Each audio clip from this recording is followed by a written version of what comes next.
Okay.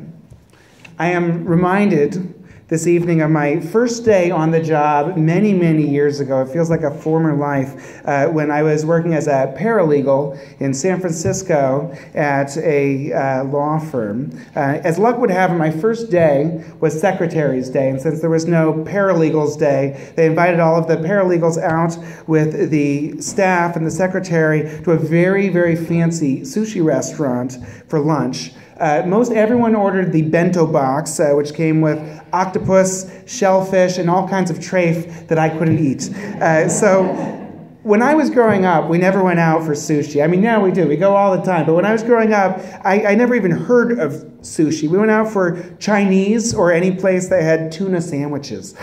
So hearkening back to my roots and not knowing what to order, I ordered the tuna roll. And because I've always been somewhat adventurous, I had to get the spicy tuna roll. And because this was my first experience with sushi ever, I didn't know to dissolve the wasabi in the soy sauce, and I had no idea how much to use. So I slathered a hearty amount of wasabi on the spicy tuna roll like it were schmaltz on toast. And I prepared to consume it. Now, sometimes you order a tuna roll, and each slice is about the size of a quarter. And this was the other variety, which each slice was about the size of an Eisenhower silver dollar. They were huge. And rather than running the risk of taking a bite and tearing the seaweed and having the whole thing fall apart in front of all my new co-workers, I strategized the best thing to do would be to subtly slide the spicy tuna roll with about an inch of wasabi on top of it into my mouth all at once. Now, I like spicy food a lot, and I've got a fairly high tolerance for horseradish on Passover, but let me tell you, I had no idea what I was getting into. And it was so powerful that I had the sensation that it was penetrating my brain, and I literally felt myself losing consciousness on the spot.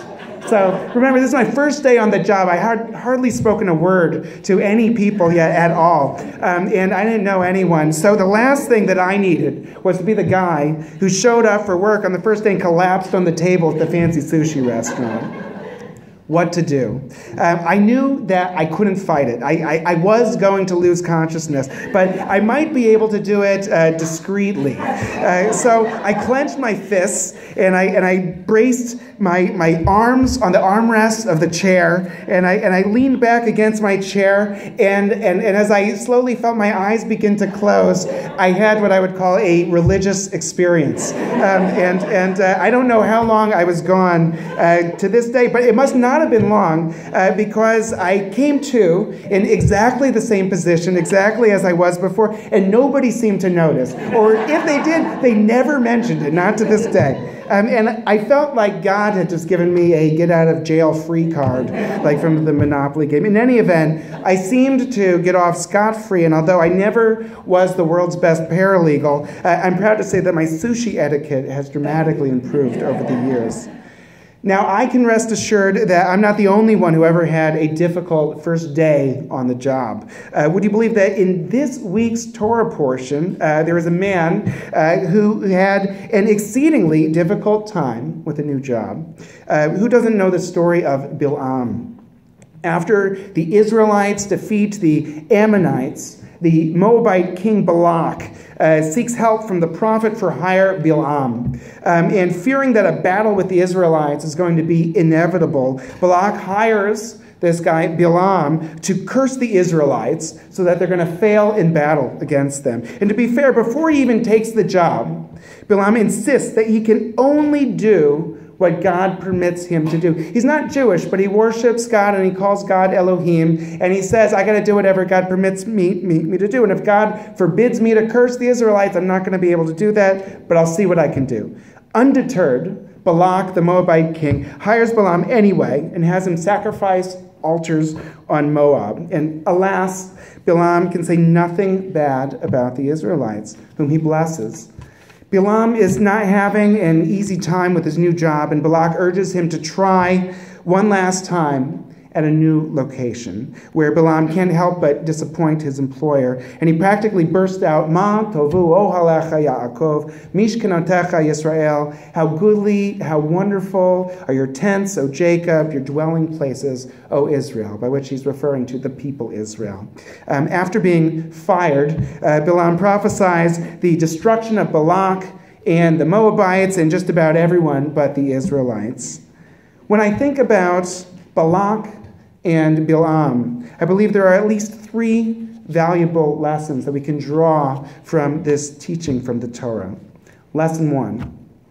Although I don't think Balaam is the best role model for me as I start my new position here at Temple Shalom, there is one lesson that I do draw from Balaam that's applicable to embarking on a new job. Be true to yourself. Don't fake it. Know your limitations. Balaam said at the outset that he wasn't going to be able to curse the Israelites without God's blessing. Although the rabbis go to great lengths to cast aspersions on Balaam, say what you will, he does appear to represent himself honestly with integrity. I'm reminded of one of my assignments from Hebrew Union College, and I'll be honest with you, this was not my favorite class, but it was my favorite assignment. We were asked to seek out another rabbi and to embark on a series of conversations about leadership. And I'm not sure if you remember this as well as I did, but naturally I called my father, who just retired last week from Waterford, Connecticut, Mazel Tov. But at the time he was still serving my congregation that I grew up at. And not only did I think this could be an opportunity for my father to share some of the wisdom that he had gleaned from his experience over the years there, but it would also be a chance for me to see the congregation that I grew up with through different eyes. Above all else, I appreciated my father's candor and throughout all of our discussions, and it conveyed the wisdom that we can learn as much from our mistakes as we can learn from our successes. Another lesson that I learned, and I still have my notes from this, another lesson that I learned is that rabbinic leadership is dynamic. It can mean different things to different people. He said, you've got to feel it in your guts, or I think he said your kishkis. He said, lech lecha, which can mean go forth, but it can also mean, sometimes the rabbis interpreted that to mean pursue yourself, understand yourself a little bit better. He said, don't take yourself too seriously. Furthermore, I learned that all role models have their strengths and their weaknesses. What works for one person isn't necessarily going to work for another. Seek out the good qualities in everyone you meet and emulate those qualities to the best of your ability. Be forgiving and kind to people, because the ones who give you the most difficulty are sometimes the people that are going through the greatest challenges themselves. In all of the discussions that I had with my father throughout this assignment, there was one overriding principle that was be true to yourself by being the best that you can be. Without judging whether Balaam is a good person or a bad person, we can appreciate the value that he appears to put on being true to himself. Lesson 2. A second lesson we may learn from Balaam has less to do with his character per se, or even his actions, but with the narrative itself.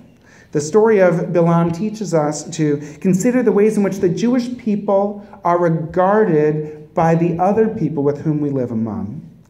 On the one hand, the Jewish people today face some of the same anti-Semitism that we faced from Balak and the Moabites from biblical times. And on the other hand, there's always been a fascination with the people Israel from time immemorial. I've always been drawn to the following words written by Connecticut's own Mark Twain. I know he wasn't born here, but I still claim him from Connecticut. I know he lived in New Haven for a time. He said, bear with me, it's a long quote, it's terrific. He said, if the statistics are right, the Jews constitute but 0.25% of the human race. It suggests a nebulous, dim puff of stardust lost in the blaze of the Milky Way. Properly, the Jew ought hardly to be heard of, but he is heard of, has always been heard of. He is as prominent on the planet as any other people, and his importance is extravagantly out of proportion to the smallness of his bulk. He continued, his contributions to the world's list of great names in literature, science, art, music, finance, medicine, and abstruse learning are very out of proportion to the weakness of his numbers. He has made a marvelous fight in this world in all ages and has done it with his hands tied behind him.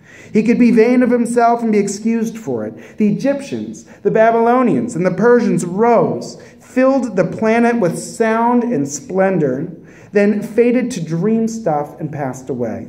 The Greeks and the Romans followed and made a vast noise, and they are gone. Other peoples have sprung up and held their torch high for a time, but it burned out, and they sit in twilight now or have vanished. The Jew saw them all, survived them all, and is now what he always was, exhibiting no decadence, no infirmities of age, no weakening of his parts, no slowing of his energies, no dulling of his alert and aggressive mind. All things are mortal but the Jew. All other forces pass, but he remains. What is the secret of his immortality? Bilam may have, this is no longer Mark Twain, this is me now. Bilam may have asked himself that very same question. If you ask me, the secret of the immortality of the Jewish people is the covenant that we committed to at Mount Sinai. We maintain the traditions and the values and the teachings of the Jewish people in our own way in every generation, and God will always preserve a saving remnant of the Jewish people in every generation from Balak through to the present. Lesson 3. Last but not least, the words of Bilam remind us of who we really are and how fortunate we are to be the people Israel. Bilam declares, Ma tovu ohalecha Yaakov mishkanotecha Yisrael. How goodly are your tents, O Jacob, your dwelling places, O Israel. Look around you. Look at the people in this room tonight. See the people that comprise this community that has pulled together over the years and built this spiritual home for us. Ma tovu is this place. How good is it? Tov me'od. It is very good indeed. I can't tell you how privileged I feel to be a part of Temple Shalom. Everyone has gone above and beyond to make my family feel welcome, including hosting us for dinner tonight. And all I can say is Toda Rabbah. Thank you for accepting me. I will do everything in my power to serve this community to the best of my ability. I can't be Rabbi Salson, and I especially can't be Rabbi Koch. But like them both, I intend to give you the best that I have to offer. May we all aspire to be so true to ourselves. May we always dignify the regard that others have for the Jewish people. And may we never forget, Ma tovu ohalecha Yaakov, mishkanotecha Yisrael. Shabbat Shalom.